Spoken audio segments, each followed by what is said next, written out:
പിതാവിൻ്റെയും പുത്രൻ്റെയും പരിശുദ്ധാത്മാവിൻ്റെയും നാമത്തിൽ ആമേൻ. ഈശോയിൽ പ്രിയ സഹോദരനെ, നമുക്ക് പലപ്പോഴും നമ്മുടെ ജീവിത ലക്ഷ്യത്തെക്കുറിച്ച് നമുക്കറിയില്ല. പല വ്യക്തികളുമായിട്ട് സംസാരിക്കുമ്പോൾ എന്തിനാണ് ദൈവം എന്നെ സൃഷ്ടിച്ചിരിക്കുന്നത്, ഇല്ലെങ്കിൽ എൻ്റെ ജീവിതം കൊണ്ട് ദൈവം എന്താണ് ആഗ്രഹിക്കുക, എന്നെ സൃഷ്ടിച്ചിട്ട് എൻ്റെ ജീവിതത്തിലെ സഹനങ്ങൾ, പ്രശ്നങ്ങൾ, പ്രതിസന്ധികളെല്ലാം ദൈവം വരുന്നത് എന്തിനു വേണ്ടിയിട്ടാണ്? പലരിലും ഉള്ള സംശയമാണ്, ദൈവത്തിന് എന്തുകൊണ്ടാണ് എന്നെ ഈ ഭൂമിയിൽ സന്തോഷത്തോടുകൂടി കൊണ്ടുപോകാൻ പറ്റാത്ത? പല വ്യക്തികളും ഇതിനെക്കുറിച്ച് പറഞ്ഞിട്ടുണ്ട്. ഈ ഭൂമിയിൽ സന്തോഷം തരാൻ പറ്റാത്ത ദൈവത്തിന് എങ്ങനെ സ്വർഗത്തിൽ മനുഷ്യർക്ക് സന്തോഷം നൽകുവാനാകും? ദൈവത്തിനെല്ലാം സാധ്യമല്ലേ? ഈ ഭൂമിയിൽ മനുഷ്യർക്ക് സന്തോഷവും സമാധാനവും തരുവാൻ ദൈവത്തിന് സാധിക്കില്ലേ? ഈ പിശാചിനെ അടിച്ചമർത്തുവാനും പിശാചിനെ ഇല്ലായ്മ ചെയ്തുകൊണ്ട് ദൈവമക്കളായിട്ട് ജീവിക്കുവാൻ നമുക്ക് മനുഷ്യർക്ക് സാധിക്കില്ലേ? അതിനുള്ള ശക്തി ദൈവത്തിനില്ലേ? പിന്നെ എന്തുകൊണ്ടാണ് ദൈവം മനുഷ്യനെ ഇങ്ങനെ സഹനങ്ങൾക്ക് വിട്ടുകൊടുക്കുന്നത്, ഇങ്ങനെ വേദനകൾക്ക് വിട്ടുകൊടുക്കുന്നത്? നമ്മുടെയൊക്കെ ജീവിതത്തിൽ പല പ്രശ്നങ്ങളിലും ദൈവം എന്തുകൊണ്ടാണ് പ്രവർത്തിക്കാൻ മടിക്കുന്നത് എന്ന് പല വ്യക്തികളുടെയും ചോദ്യങ്ങൾ ഉള്ളിലുള്ള ഒരു ചോദ്യമാണ്. ഇന്നേ ദിവസം നമ്മൾ ആ ചോദ്യങ്ങൾക്ക് ഒരു ഉത്തരം കണ്ടെത്തുവാൻ പോവുക. നമുക്ക് എന്തിനാണ് നമ്മൾ ഈ ഭൂമിയിൽ ദൈവം സൃഷ്ടിച്ചിരിക്കുന്നത്? നമ്മെ ദൈവം എന്തിനു വേണ്ടിയിട്ടാണ് ഈ ഭൂമിയിൽ സൃഷ്ടിച്ചിരിക്കുന്നത്? ദൈവത്തിന് നമ്മളെക്കുറിച്ചുള്ള പദ്ധതി എന്താണ്? ഇല്ലെങ്കിൽ നമ്മൾ എന്തായി തീരണമെന്നാണ് ദൈവം ആഗ്രഹിക്കുന്നത്? ഇല്ലെങ്കിൽ നമ്മൾ ഈ ഭൂമിയിൽ കടന്ന് വേദനിച്ച് ദൈവത്തെ വിളിച്ച് ദൈവത്തിൻ്റെ അനുഗ്രഹങ്ങൾക്ക് മാത്രം വേണ്ടി പ്രാർത്ഥിക്കുവാൻ വേണ്ടി വിധിക്കപ്പെട്ടവരാണ് നമ്മൾ. നമുക്ക് അതിനെക്കുറിച്ചൊന്ന് ചിന്തിച്ച് നോക്കാം. എന്താണ് മനുഷ്യനെ കുറിച്ചുള്ള ദൈവത്തിൻ്റെ പദ്ധതി? അത് തിരുവചനം, നമ്മളിപ്പോഴത് ആദ്യം ധ്യാനിക്കുന്ന തിരുവചന ഭാഗം എന്ന് പറയുന്നത് ജെറമിയായുടെ പുസ്തകം 29 അധ്യായം അതിൻ്റെ 11 തിരുവചനം പറയുന്നുണ്ട്. ദൈവത്തിന് നമ്മെക്കുറിച്ചുള്ള പദ്ധതി എന്താണെന്ന്, ദൈവം നമ്മെക്കുറിച്ച് എന്താണ് ആഗ്രഹിക്കുന്നത്, ഒരു മനുഷ്യന് എന്തായി തീരണമെന്നാണ് ദൈവം ആഗ്രഹിക്കുന്നതെന്ന് ഈ തിരുവചന ഭാഗത്തിലൂടെ ദൈവം നമ്മോട് അരുളി ചെയ്യുന്നുണ്ട്. ജെറമിയ പ്രവാചകന്റെ പുസ്തകം 29 അധ്യായം അതിൻ്റെ 11 തിരുവചനം, കർത്താവ് അരുളി ചെയ്യുന്നു, നിങ്ങളെക്കുറിച്ചുള്ള പദ്ധതി എൻ്റെ മനസ്സിലുണ്ട്, നിങ്ങളുടെ നാശത്തിനല്ല ക്ഷേമത്തിനുള്ള പദ്ധതിയാണത്, നിങ്ങൾക്ക് ശുഭമായ ഭാവിയും പ്രത്യാശയും നൽകുന്ന പദ്ധതി. നോക്കുക, ദൈവം പ്രവാചകനിലൂടെ അരുളി ചെയ്യുകയാണ്, എനിക്ക് നിങ്ങളെക്കുറിച്ചൊരു പദ്ധതിയുണ്ട്. അത് നിങ്ങളുടെ നാശത്തിന് വേണ്ടിയല്ല, നിങ്ങൾ ഈ ഭൂമിയിൽ വേദനയോടുകൂടി കഴിഞ്ഞ് നിങ്ങൾ നശിച്ചു പോകാൻ വേണ്ടിയല്ല, മറിച്ച് അത് ക്ഷേമത്തിനുള്ള, നന്മയ്ക്കുള്ള പദ്ധതിയാണ്. നിങ്ങളുടെ ഭാവിയിൽ അത് പ്രത്യാശ നൽകുന്ന ഒരു പദ്ധതിയാണ്. ഈ പദ്ധതിയാണ് ഇന്ന് നമ്മൾ ചിന്തിക്കാൻ പോകുന്നത്. ആ ദൈവത്തിന്റെ പദ്ധതി എന്താണ്? ദൈവം പരിശുദ്ധനാണ്, നമുക്കറിയാം. ദൈവം പരമപരിശുദ്ധനായിട്ട് ദൈവം മാത്രമേ ഉള്ളൂ. ദൈവമല്ലാതെ മറ്റാരും പരിശുദ്ധരില്ല. നമ്മൾ ഈ ലോകത്തിൽ ജീവിക്കുന്നവർ, ഈ ഭൂമിയിൽ ജീവിക്കുന്നവരാരും പരിശുദ്ധരല്ല. അതുപോലെ ഈ ലോകത്തിൽ നിന്ന് മരിച്ച്, ഈ ഭൂമിയിൽ നിന്ന് മരിച്ച് വേർപെട്ടു പോയവരാരും പരിശുദ്ധരല്ല. എന്നാൽ ഈ ഭൂമിയിൽ നിന്ന് പോയിരിക്കുന്നവർ വിശുദ്ധരാണ്. അപ്പോൾ ഈ ഭൂമിയിൽ ജീവിക്കുന്നതിൻ്റെ ഒന്നാമത്തെ ലക്ഷ്യം വിശുദ്ധരാകുക എന്നുള്ളതാണ്. എന്നാൽ അതിൽ നിന്നും ദൈവം കൂടുതൽ ആഗ്രഹിക്കുന്നത് നമ്മളെ ദൈവം ആയിരിക്കുന്നത് പോലെ തന്നെ, ദൈവം പരിശുദ്ധനായിരിക്കുന്നത് പോലെ തന്നെ നമ്മളും പരിശുദ്ധരായി തീരണം. എല്ലാ മനുഷ്യരും പരിശുദ്ധരാകണം, ദൈവത്തിന്റെ പരിശുദ്ധിയിൽ പങ്കാളികളാകണമെന്നാണ് ദൈവം ആഗ്രഹിക്കുക. എന്നിട്ട് ഈ ലേവ്യരുടെ പുസ്തകത്തില് ദൈവം പറയുന്നുണ്ട്, 19 അധ്യായത്തില് അതിന്റെ 2 തിരുവചനം, 1 തിരുവചനം ഇപ്രകാരമാണ്, കർത്താവ് മോശയോട് അരുളി ചെയ്തു, ഇസ്രായേൽ സമൂഹത്തോട് പറയുക. ഇസ്രായേൽ സമൂഹം എന്ന് പറയുന്നത് ദൈവം തിരഞ്ഞെടുത്ത സമൂഹമാണ്. ദൈവം തിരഞ്ഞെടുത്ത് മാറ്റി നിർത്തിയ, ദൈവത്തിന് വേണ്ടി മാറ്റി നിർത്തിയ സമൂഹമാണ് ഇസ്രായേൽ സമൂഹം. അപ്പം നമ്മുടെ ഈ ഭൂമിയിൽ ജീവിക്കുമ്പോൾ നാം ദൈവത്തിന് വേണ്ടി ജീവിക്കുന്നവരാണെങ്കിൽ, പിശാചിന് വേണ്ടി ജീവിക്കുന്നവരല്ല, ദൈവത്തിന് വേണ്ടിയിട്ട് ദൈവത്തിൽ വിശ്വസിച്ചുകൊണ്ട് ജീവിക്കുന്നവരാണെങ്കിൽ ആ ഇസ്രായേൽ ജനത്തോട്, ദൈവത്തിന്റെ സ്വന്തം ജനത്തോട് നിങ്ങൾ പറയണം. ലേവ്യർ 19:2, ഇസ്രായേൽ സമൂഹത്തോട് പറയുക, നിങ്ങൾ പരിശുദ്ധരായിരിക്കുക. അപ്പൊ നമ്മളെല്ലാവരും പരിശുദ്ധരായിരിക്കണമെന്ന് ദൈവം ആഗ്രഹിക്കുന്നുണ്ട്. എന്നിട്ട് പറയുകയാണ്, എന്തെന്നാൽ നിങ്ങളുടെ ദൈവവും കർത്താവുമായ ഞാൻ പരിശുദ്ധനാണ്. അപ്പൊ നിങ്ങളുടെ ദൈവവും കർത്താവുമായ ഞാൻ പരിശുദ്ധനായിരിക്കുന്നത് പോലെ തന്നെ നമ്മൾ ഓരോരുത്തരും നമ്മുടെ ദൈവമായ കർത്താവ് പരിശുദ്ധനായിരിക്കുന്നത് പോലെ തന്നെ നമ്മൾ ഓരോരുത്തരും പരിശുദ്ധരായിരിക്കണമെന്ന് ദൈവം വളരെയേറെ ആഗ്രഹിക്കുന്നുണ്ട്. അതായത് ദൈവത്തെ പോലെ ആദിയില് ഉൽപ്പത്തി പുസ്തകത്തിൽ നമ്മൾ വായിക്കുമ്പോൾ കാണാൻ സാധിക്കും, പിശാച് സാത്താന് ആദത്തോട് ഹവ്വായോട് പറയും, നിങ്ങൾ ദൈവത്തെ പോലെയാകും, ഈ പഴം ഭക്ഷിച്ചെന്നാൽ നിങ്ങൾ ദൈവത്തെ പോലെയാകും. അപ്പോൾ ദൈവം ആഗ്രഹിക്കുന്ന ഒരു കാര്യമുണ്ട്, നമ്മളെല്ലാവരും ദൈവത്തെ പോലെ ആകണമെന്ന്. നമ്മൾ ദൈവമാകില്ല, പക്ഷെ നമ്മളെല്ലാവരും ദൈവത്തെ പോലെ ആകണമെന്ന് ദൈവം ആഗ്രഹിക്കുന്ന ഒരു കാര്യമുണ്ട്. പക്ഷെ അത് പിശാച് ആ ആഗ്രഹത്തെ തെറ്റായ വഴിയിലൂടെ നയിച്ചപ്പോഴാണ് നമ്മുടെ വിശുദ്ധി നഷ്ടപ്പെട്ടത്. അവിടെ വെച്ച് നമുക്ക് പരിശുദ്ധിയിലേക്ക് കടന്നു പോകാൻ പറ്റാത്തത്.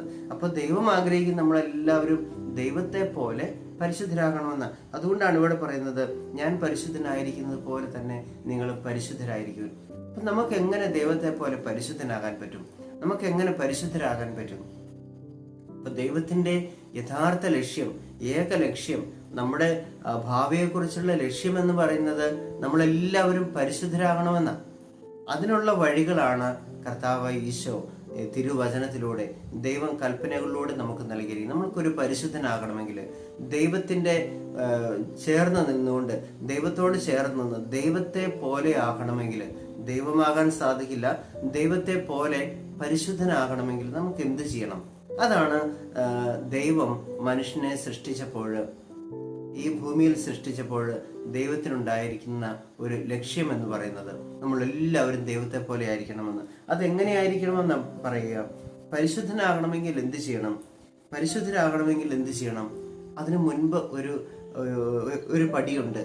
പരിശുദ്ധിക്ക് മുൻപ് ഉള്ള അവസ്ഥയാണ് വിശുദ്ധി. നമ്മളെല്ലാവരും വിശുദ്ധരായിരിക്കണമെന്ന് ദൈവം ആഗ്രഹിക്കുന്നുണ്ട്.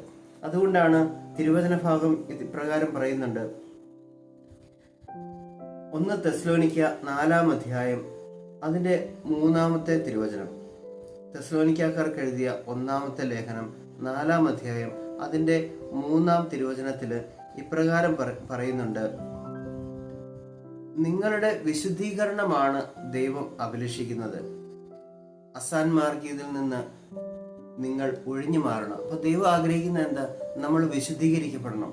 ആദ്യത്തെ ദൈവം ആഗ്രഹിക്കുന്ന പടി എന്ന് പറഞ്ഞാൽ നമ്മൾ ആദ്യം വിശുദ്ധരായി തീരണം. അതാണ് നമ്മുടെ സഭ അനേകം വിശുദ്ധരെ പ്രഖ്യാപിക്കുന്നത്. സഭയിൽ ഒത്തിരി അനേകം വിശുദ്ധരുണ്ട്. ജീവിച്ചിരിക്കുന്നവരും മരിച്ചവരുമായ വിശുദ്ധരുണ്ട്. മരിച്ചുപോയവർ മാത്രമല്ല വിശുദ്ധര്, ജീവിച്ചിരിക്കുന്നവർ തന്നെ വിശുദ്ധരുണ്ട്. നമുക്കറിയാം, പല വിശുദ്ധരും ജീവിച്ചിരുന്നപ്പോൾ തന്നെ പല പല അത്ഭുതങ്ങളിലൂടെ അല്ലെങ്കിൽ വിശുദ്ധിയിലൂടെ നടന്ന പല ചരിത്രങ്ങളും വിശുദ്ധരുടെ എല്ലാ ജീവിതത്തിൽ നമുക്ക്, പല വിശുദ്ധരുടെയും ജീവിതത്തിൽ നമുക്ക് കാണാൻ സാധിക്കും.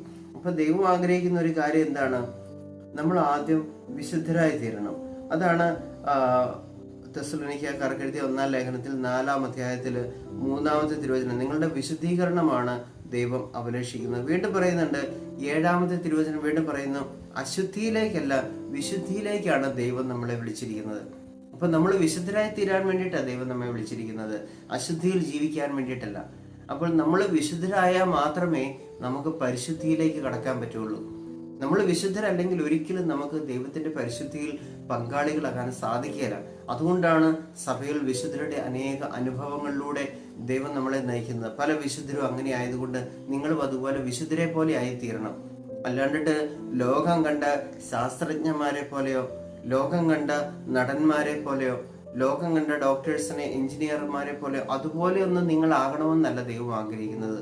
അത് നിങ്ങൾക്ക് ഈ ഭൂമിയിൽ ജീവിക്കുവാൻ ആവശ്യമുള്ള കാര്യങ്ങൾ ദൈവം തരും. പക്ഷേ ദൈവം ആഗ്രഹിക്കുന്നത് നിങ്ങൾ വിശുദ്ധരായി തീരുമാനം. സഭ നമ്മെ കാണിച്ചു തരുന്ന വിശുദ്ധരുടെ മാതൃക കാണിച്ചത് കൊണ്ട് നമ്മൾ എല്ലാവരും വിശുദ്ധരായി തീരണമെന്നാണ് ദൈവം ആഗ്രഹിക്കുക. അപ്പോൾ ഈ വിശുദ്ധിയിലേക്ക് കടന്നു വരുമ്പോൾ നമുക്ക് മനസ്സിലാക്കാൻ പറ്റും, ഈ വിശുദ്ധരെല്ലാം, നമുക്ക് സഭ കാണിച്ചു തന്നിരിക്കുന്ന വിശുദ്ധരെല്ലാം എങ്ങനെയാണ് ആ വിശുദ്ധ പദവിയിലേക്ക് കടന്നു വന്നത്. അതൊറ്റ മാർഗമേ ഉള്ളൂ, കർത്താവിന്റെ വചനം അനുസരിച്ച് ജീവിക്കുക, ദൈവവചനത്തിൽ ഉറച്ചു വിശ്വസിക്കുക, പരിശുദ്ധ കുർബാനയിൽ ആശ്രയിച്ച് ജീവിക്കുക. പരിശുദ്ധ കുർബാന എന്ന് പറയുന്നത് ക്രിസ്തു തന്റെ ശരീരം മുറിച്ചു തന്ന ഒരു സംഭവമാണ് പരിശുദ്ധ കുർബാന. ആ പരിശുദ്ധ കുർബാനയിലൂടെയാണ് സഭയിലേക്ക് അനേകം വിശുദ്ധര് കടന്നു വരുന്നത്. അപ്പൊ ഈ വിശുദ്ധിയിലേക്ക് വരണമെങ്കിൽ പരിശുദ്ധ കുർബാന എന്ന് പറഞ്ഞാൽ മുറിച്ച് നൽകപ്പെടുന്ന അവസ്ഥ, അതായത് സഹനത്തിന്റെ വേളകൾ. ഈശോ ഈ ഭൂമിയിൽ വന്നപ്പോൾ ഈശോ നമ്മളെ രക്ഷിക്കുവാൻ വേണ്ടി പാപത്തിന്റെ അന്ധകാരത്തിൽ കഴിഞ്ഞിരുന്ന ദൈവ മക്കളെ രക്ഷിക്കുവാൻ വേണ്ടി ഈ ഭൂമിയിലേക്ക് കടന്നു വന്നത് എന്തിനു വേണ്ടിയിട്ടാണ്? അവിടുന്ന് പറയുന്നുണ്ട്, എന്തിനു വേണ്ടിയാ? നമ്മളെ രക്ഷിക്കുവാൻ വേണ്ടി തൻ്റെ സ്വന്തം ശരീരവും രക്തവും അവസാനത്തുള്ളി രക്തം പോലും ചിന്തിക്കൊണ്ട് നമ്മളെ രക്ഷിക്കുവാൻ വേണ്ടിയിട്ടാണെന്ന് വചനം വളരെ വ്യക്തമായിട്ട് നമ്മളെ പഠിപ്പിക്കുന്നു. അപ്പൊ വിശുദ്ധിയിലേക്ക് വരണമെങ്കിൽ കർത്താവ് കാണിച്ചു തന്ന ഒരു പാതയുണ്ട്. പ്രഭാഷകന്റെ പുസ്തകം നമുക്ക് എടുക്കാം. എന്താണ് വിശുദ്ധിയിലേക്ക് കടന്നു വരേണ്ടത്? നമുക്ക് ആവശ്യമായിട്ടുള്ള പരമപ്രധാനമായ കാര്യം നമ്മുടെ വിദ്യാഭ്യാസമോ നമ്മുടെ അറിവോ നമ്മുടെ സമ്പത്തോ നമ്മുടെ സ്ഥാനമാനങ്ങളോ, അല്ലെങ്കിൽ ഞാനൊരു വചന പ്രഘോഷകനായതുകൊണ്ടോ, അല്ലെങ്കിൽ ഞാനൊരു വൈദികനായതുകൊണ്ടോ, ഞാനൊരു മെത്രാനായതുകൊണ്ടോ, ഞാനൊരു മാർപ്പാപ്പയായതുകൊണ്ടോ എനിക്ക് വിശുദ്ധനാകാൻ പറ്റുമോ? ഒരിക്കലും സാധിക്കില്ല. ഞാൻ സഭയിൽ മാമോദീസ മുങ്ങി പരിശുദ്ധ ഒരു സത്യ ക്രിസ്ത്യാനി ആയതുകൊണ്ട് എനിക്കൊരിക്കലും വിശുദ്ധനാകാൻ സാധിക്കില്ല.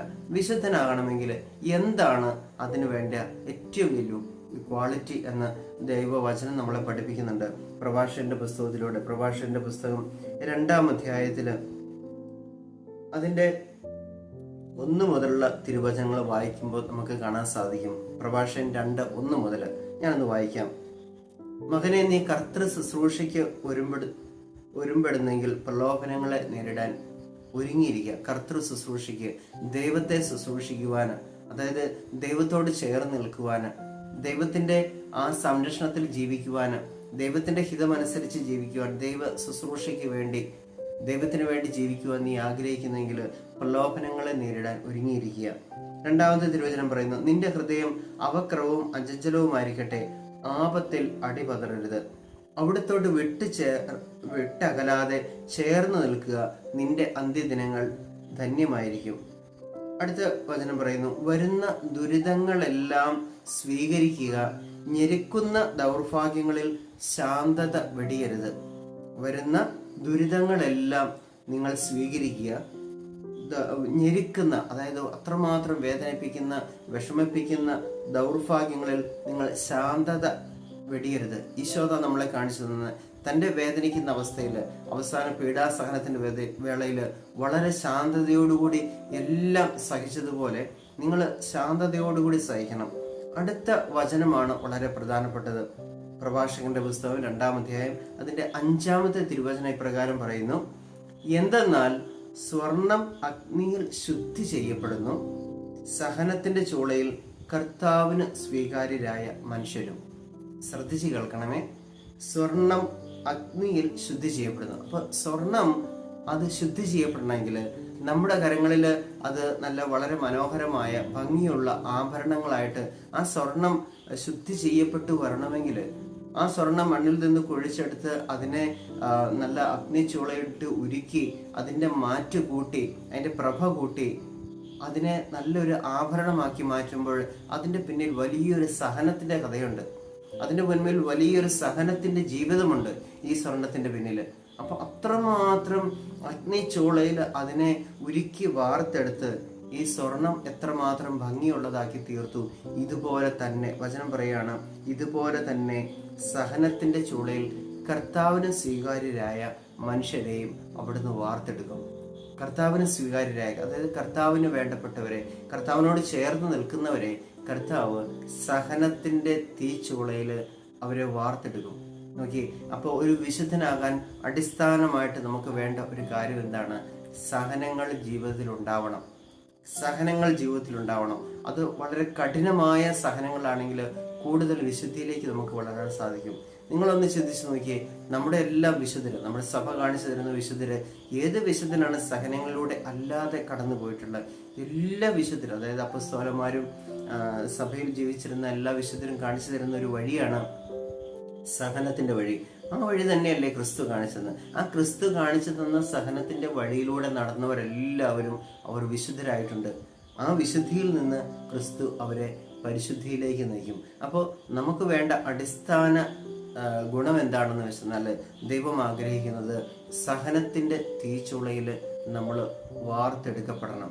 ആ സഹനത്തിന്റെ ചൂളയിൽ നമ്മൾ വിശുദ്ധീകരിക്കപ്പെടണം. ഈ സഹനത്തിന്റെ ചൂള നമുക്കില്ലെങ്കിൽ, ചില വചനപ്രഘോഷകരൊക്കെ പറഞ്ഞു കേട്ടിട്ടുണ്ട്, ഇതാ ദൈവം എനിക്ക് ഒത്തിരി അനുഗ്രഹങ്ങൾ തന്നു. ഞാൻ ദൈവത്തെ വിളിച്ച് പ്രാർത്ഥിച്ചപ്പോൾ എനിക്ക് ഒത്തിരി അനുഗ്രഹം. ഞാൻ ഒത്തിരി ദാരിദ്ര്യത്തിലായിരുന്നു, ഒത്തിരി വേദനയിലായിരുന്നു. ഇപ്പോഴിതാ ഞാൻ എൻ്റെ പ്രാർത്ഥനയിലൂടെയും എൻ്റെ ദൈവ ശുശ്രൂഷകളിലൂടെയും എനിക്ക് ഇഷ്ടംപോലെ സമ്പത്തുണ്ട്. എൻ്റെ വീട്ടിൽ 3-4 വാഹനമുണ്ട്, ആഡംബര വണ്ടികളുണ്ട്. ദൈവം ഇതെല്ലാം എനിക്ക് തന്നു. ജോബിന് നൽകിയതുപോലെ തന്നെ ഒത്തിരി സമ്പത്ത് ഇവർക്കൊക്കെ നൽകി. അപ്പോൾ എനിക്കാണെങ്കിൽ ഇപ്പോൾ ഞാൻ കഴിഞ്ഞ ദിവസം ഒരു വ്യക്തി പറഞ്ഞു കേട്ടു, ഹോസ്പിറ്റലിൽ എനിക്ക് കയറേണ്ട വരുന്നില്ല, സുഖമായിട്ട് ജീവിക്കുവാനുള്ള എല്ലാ സംവിധാനങ്ങളും ദൈവം എനിക്ക് ഒരുക്കി തന്നു. എൻ്റെ സഹോദരരെ, ആ സുഖ സൗകര്യങ്ങളിൽ ജീവിക്കുന്ന ഒരു വ്യക്തിക്ക് ഒരിക്കലും ഒരു വിശുദ്ധനാകാൻ സാധിക്കുകയില്ല. വചനം നമ്മെ പഠിപ്പിക്കുന്ന അങ്ങനെയാണ്. ഈ ലോകത്തിന്റെ സുഖങ്ങളിൽ ജീവിക്കുന്ന ഒരു വ്യക്തിക്ക് ഒരിക്കലും ഒരു വിശുദ്ധനാകാൻ സാധിക്കില്ല. ഒരു വിശുദ്ധനാകണമെങ്കിൽ അവൻ സഹനത്തിന്റെ പാതയിലൂടെ കടന്നു പോകണം. അവന് ദൈവം നൽകുന്ന അനുഗ്രഹങ്ങൾ, സമ്പത്ത് ദൈവം നൽകുന്നതാണ്. സമ്പത്തിലൂടെ ആ ദൈവത്തെ മഹത്വപ്പെടുത്തിക്കൊണ്ട് അത് ഇല്ലാത്തവർക്ക് വേണ്ടി പങ്കുവെക്കുമ്പോൾ, അതുകൊണ്ട് ഈശോ പറയുന്നത് 2 ഉടുപ്പുള്ളവൻ ഒന്നില്ലാത്തവന് കൊടുക്കട്ടെ എന്ന് പറഞ്ഞാൽ, ഉടുപ്പ് കൊടുക്കുന്നതിനെ കുറിച്ചല്ല അവിടുന്ന് പറയുന്നത്. നമുക്കുള്ളത് മറ്റുള്ളവരുമായി പങ്കുവെക്കട്ടെ എന്ന് കർത്താവ് പറഞ്ഞു. ഈ പങ്കുവെപ്പ് ഇല്ലാത്തവർക്ക് നമുക്കുള്ളതിനെ മറ്റുള്ളവരോടും, ഞാനിപ്പോൾ വചനം പ്രസംഗിക്കുമ്പോൾ എൻ്റെ കയ്യിലും കാതിലും കഴുത്തിലും ഒക്കെ വലിയ വിലപിടിപ്പുള്ള ആഭരണങ്ങൾ ഇട്ടുകൊണ്ട് ഞാനൊരു വചന പ്രഘോഷണം നടത്തുമ്പോൾ എനിക്ക് അതിനുള്ള ആസ്തി ഉള്ളപ്പോൾ എൻ്റെ മുമ്പിലിരിക്കുന്ന ഒരു പാവപ്പെട്ടവൻ്റെ വേദന എനിക്ക് കാണാൻ സാധിക്കുന്നില്ലെങ്കിൽ ആ വചന പ്രഘോഷണം കൊണ്ട് എനിക്ക് യാതൊരു പ്രയോജനവുമില്ല. അതുകൊണ്ട് ഓർക്കുക, സമ്പത്ത് കൊണ്ടല്ല മനുഷ്യ ജീവിതം ധന്യമാകുന്നത് എന്ന് തിരുവചനം നമ്മെ ഓർമ്മപ്പെടുത്തുന്നുണ്ട്. അപ്പോൾ ഓർക്കുക, ഈ സമ്പത്ത് ചില വ്യക്തികൾ ഇങ്ങനെ എല്ലാം ദൈവം എനിക്ക് തന്നിട്ടുണ്ട്, അത് എൻ്റെ ദൈവത്തോടുള്ള ഭക്തിയുടെ ഫലമായിട്ടാണ്. ഒരിക്കലുമല്ല. നിങ്ങൾ ചിന്തിച്ചു നോക്കിയേ, ഈശോ 40 ദിവസം ഉപവസിക്കുവാൻ വേണ്ടി പോയി. ഉപവസിച്ചുകൊണ്ടിരുന്നപ്പോൾ അവിടത്തേക്ക് വിശന്നു കഴിഞ്ഞപ്പോൾ പിശാച് ഈശോയുടെ അടുത്ത് വന്നിട്ട് പറഞ്ഞു, നീ എന്തിനാ ഇങ്ങനെ വിശന്നിരിക്കുന്നേ? നിനക്ക് വിശന്നിരിക്കേണ്ട കാര്യമില്ല. ഇതാ ഒരു കല്ലെടുത്ത് കാണിച്ചിട്ട് പറഞ്ഞു, നീ ഇത് അപ്പമാകാൻ പറഞ്ഞാൽ നിനക്ക് ഭക്ഷിക്കുവാനുള്ള അപ്പം കിട്ടും. അപ്പൊ ഈശോ പറഞ്ഞു, അപ്പം കൊണ്ട് മാത്രമല്ല മനുഷ്യൻ ജീവിക്കുന്നത്. അപ്പം വേണ്ടാന്ന് വെച്ചു. ആ വിശപ്പിൽ അവൻ ജീവിക്കാൻ തയ്യാറെടുത്തു. കുറച്ച് കഴിഞ്ഞപ്പോൾ വീണ്ടും ഈശോയെ ഒരു ദേവാലയത്തിന്റെ ഗോപുരത്തിൽ കൊണ്ട് നിർത്തിയിട്ട് ഒരു മലമുകളിലേക്ക് കൊണ്ട് നിർത്തിയിട്ട് സകല രാജ്യങ്ങളും കാണിച്ചിട്ട് പറഞ്ഞു, ഇതെല്ലാം ഞാൻ നിനക്ക് തരാം, ഇതെല്ലാം തരാം, സമ്പത്ത് തരാം, നിനക്ക് ജോലി തരാം, ഓസ്ട്രേലിയ, അമേരിക്ക, UK ഇതെല്ലാം കാണിച്ചിട്ട് പറഞ്ഞു, ഈ സമ്പത്ത് മുഴുവൻ, ഈ ലോകാലോകം മുഴുവൻ ചുറ്റി സഞ്ചരിക്കുവാനുള്ള അവസരങ്ങളും ഇതിനെക്കുറിച്ച് പഠിക്കുവാനുള്ള അവസരങ്ങളും ഒക്കെ ഞാൻ നിനക്ക് തരാം. നീ ലോകത്തിലെ ഈ ഭൂമിയിൽ വലിയ അറിവുള്ളവനാക്കി ഞാൻ നിന്നെ മാറ്റാം. ഈ കാണുന്നതെല്ലാം നിനക്ക് ഞാൻ തരാം, ഇതിൻ്റെ എല്ലാം ആധിപത്യം ഞാൻ നിനക്ക് തരാം. പക്ഷെ നീ ഒറ്റ കാര്യം ചെയ്താൽ മതി, നീ എന്നെ ഒന്ന് ആരാധിച്ചാൽ മതി. കർത്താവ് പറഞ്ഞു, ഞാൻ അങ്ങനെയല്ല ഈ ഭൂമി സ്വന്തമാക്കാൻ, ഈ മനുഷ്യ മക്കളെ സ്വന്തമാക്കാൻ ഞാൻ വന്നിരിക്കുന്നത്. എനിക്ക് ഈ ലോകത്തിലുള്ള സുഖസൗകര്യങ്ങളല്ല എനിക്ക് വേണ്ടത്, മറിച്ച് ദൈവത്തിൻ്റെ ആത്മാവിനെ എൻ്റെ ഉള്ളിൽ പ്രവേശിപ്പിച്ച ആ പരിശുദ്ധാത്മാവിലൂടെ ദൈവ മക്കളെ നേടുവാൻ വേണ്ടിയിട്ടാണ് ഞാൻ ഈ ഭൂമിയിലേക്ക് വന്നത്. അപ്പോൾ ഈ കാണുന്ന സമ്പത്തും സൗഭാഗ്യങ്ങളും എല്ലാം ആസ്വദിക്കുന്ന ഒരു വ്യക്തിക്ക് ഒന്ന് ചിന്തിക്കണം, അത് ദൈവത്തിൽ നിന്നാണ്, ദൈവം കൊടുക്കുന്നതാണോ പിശാച് കൊടുക്കുന്നതാണോ എന്ന്. സമ്പത്തും സൗഭാഗ്യങ്ങളും ഒരിക്കലും ദൈവത്തിൽ നിന്നല്ല. അങ്ങനെ ഉണ്ടായിരുന്നെങ്കിൽ നമ്മളെ നയിച്ച യേശു ക്രിസ്തു ഒരു സമ്പന്നനായിട്ട് ജനിച്ചേനെ, ഒരു സമ്പന്നനായിട്ട് ജീവിച്ചേനെ, ഒരു സമ്പന്നനായിട്ട് മരിച്ചേനെ.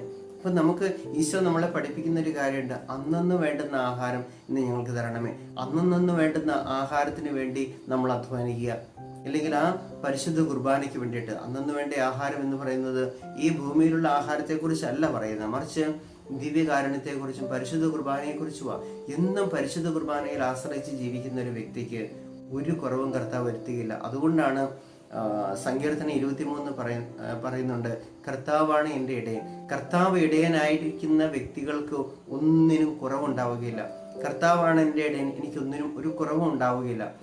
കുറവുണ്ടാവുന്നുണ്ടെങ്കിൽ നീ നോക്കിക്കൊള്ളുക. ഉണ്ടാവുന്നുണ്ടെങ്കിൽ നിന്റെ ഇടയൻ കർത്താവല്ല. നിന്റെ ജീവിതത്തിൽ കുറവുകൾ, പ്രശ്നങ്ങൾ, അതിജീവിക്കാൻ പറ്റാത്ത മേഖലകൾ ഉണ്ടാവുന്നുണ്ടെങ്കിൽ കർത്താവല്ല നിന്റെ ഇടയൻ. നീ മറ്റു പല കാര്യങ്ങളെ ഇടയനാക്കി സ്വീകരിക്കുന്നു. ഒന്നെങ്കിൽ നിന്റെ ജോലി, ഇല്ല നിന്റെ സമ്പത്ത്, ഇല്ല നിന്റെ കുടുംബക്കാര്, അല്ലെ നീ ആശ്രയിക്കുന്ന ചില വ്യക്തികൾ, ഇവരെയാണ് നീ ഇടയനാക്കി വെച്ചിരിക്കുന്നത്. കർത്താവിനെ ഇടയനാക്കി വെച്ച് നോക്കിയേ, നിനക്ക് നിന്റെ ജീവിതത്തിൽ ഓരോ ദിവസവും നിനക്ക് ജീവിക്കുവാനുള്ളത് ദൈവം തരും. അനുഗ്രഹങ്ങളോടൊപ്പം തന്നെ നിന്റെ ജീവിത രീതിയിൽ നിനക്ക് അഭിവൃദ്ധിപ്പെട്ട് ജീവിക്കുവാൻ സാധിക്കും. സമ്പന്നനാകാൻ സാധിക്കില്ല, അത് സാത്താനിൽ നിന്നാണ്. അന്നു വേണ്ടുന്ന ആഹാരം ഒന്നിനും ഒരു കുറവ് വരുത്താതെ കർത്താവ് നിന്നെ പരിപാലിക്കും. അതുകൊണ്ട് ഈശോ ഈ പ്രാർത്ഥന നമ്മളെ പഠിപ്പിച്ചത്. അപ്പോൾ നമുക്ക് സമ്പന്നത ഒരിക്കലും ഒരു വിശുദ്ധന്റെ മാർഗമല്ല. പല വിശുദ്ധരും, ഫ്രാൻസിസ് അസിസിയൊക്കെ സമ്പന്നതയിൽ നിന്ന് അത് ഉപേക്ഷിച്ച് ചാക്കൊടുത്തുകൊണ്ട് ജീവിച്ച വ്യക്തിയാണ്. അതുകൊണ്ട് സമ്പത്തിൽ ആശ്രയിക്കുന്ന വ്യക്തിക്ക് ഒരിക്കലും സ്വർഗരാജ്യത്തിൽ പ്രവേശിക്കാൻ സാധിക്കില്ല. ഇനി സമ്പത്ത് നമുക്കുണ്ടോ? ഉള്ളത് ഒരു തെറ്റല്ല. ഈ സമ്പത്ത് നമ്മുടെ മുൻപിൽ വരുന്ന പാപങ്ങൾക്ക് വേണ്ടി ഉപയോഗിക്കുവാന്, മറ്റുള്ളവർക്ക് ഷെയർ ചെയ്യുവാന്, അവർക്ക് പങ്കുവയ്ക്കുവാൻ വേണ്ടിയിട്ട് ദൈവം തരുന്നതാ. പല വ്യക്തികളുടെയും വേദന കണ്ടുകൊണ്ട് അവരെ സഹായിക്കുവാൻ വേണ്ടിയിട്ട് തരുന്നതാണ്.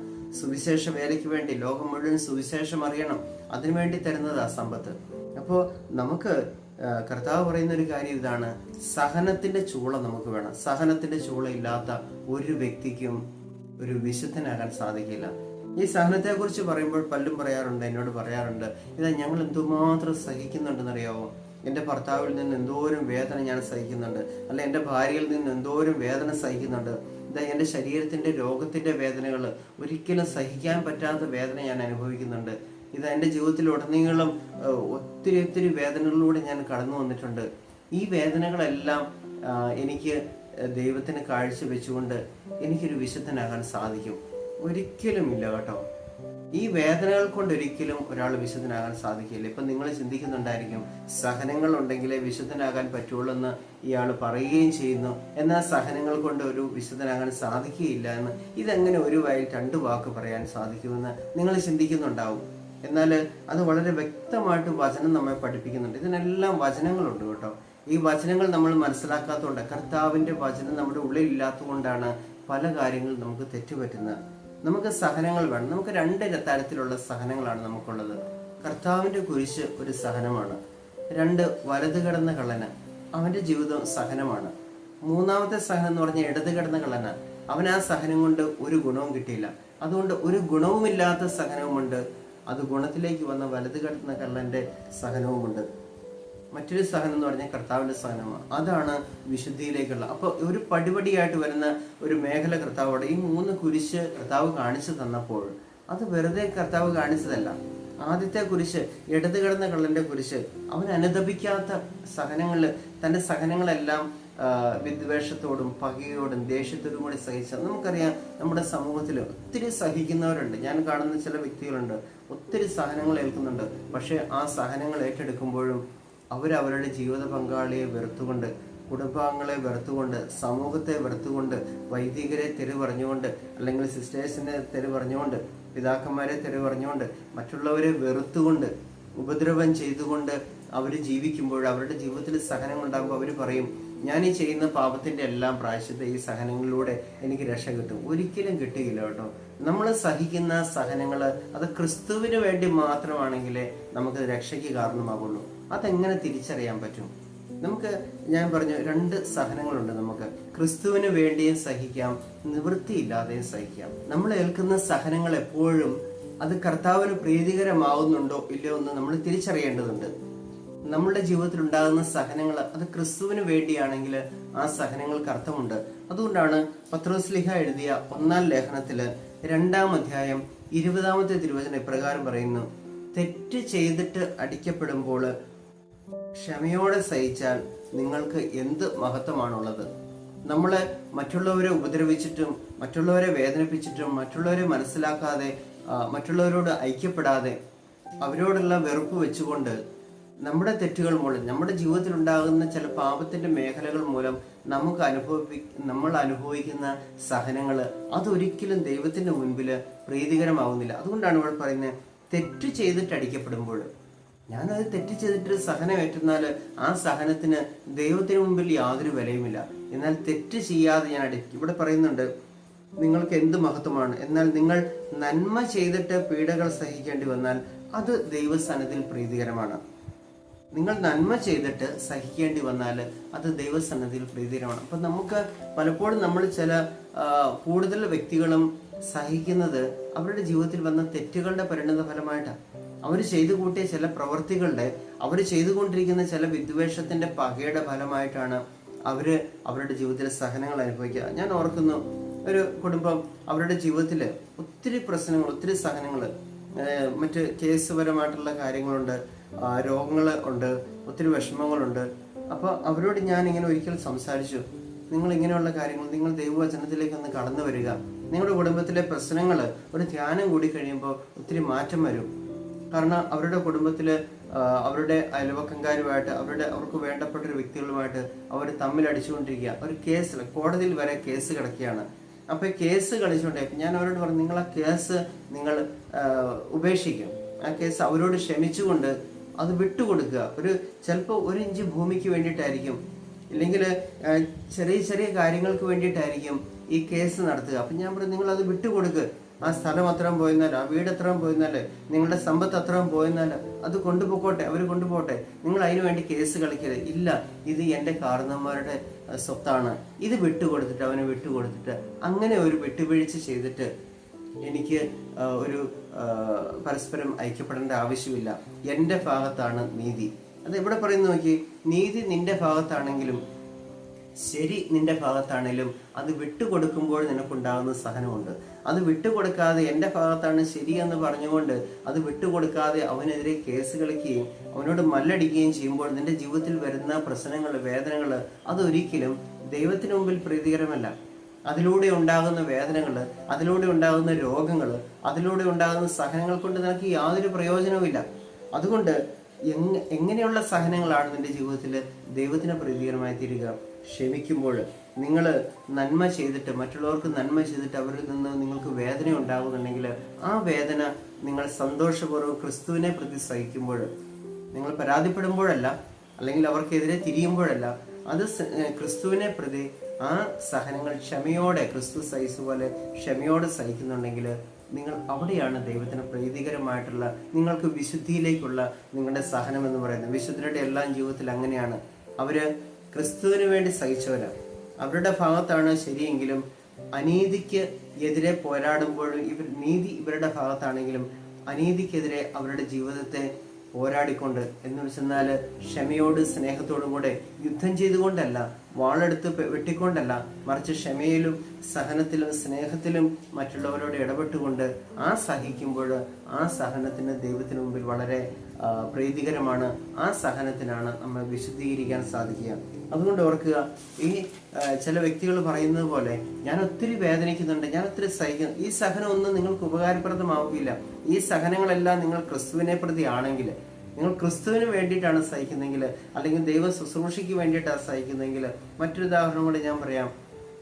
നിങ്ങൾ വീട്ടിൽ ഒത്തിരി കഷ്ടപ്പെടുന്നുണ്ട്, ഒത്തിരി ജോലി ചെയ്യുന്നുണ്ട്, ജോലി ചെയ്തിട്ട് നിങ്ങൾക്ക് ഒത്തിരി വേദനകളേ ഉള്ളൂ എങ്കിൽ ആ വേദനയ്ക്ക് ഒരർത്ഥമില്ല.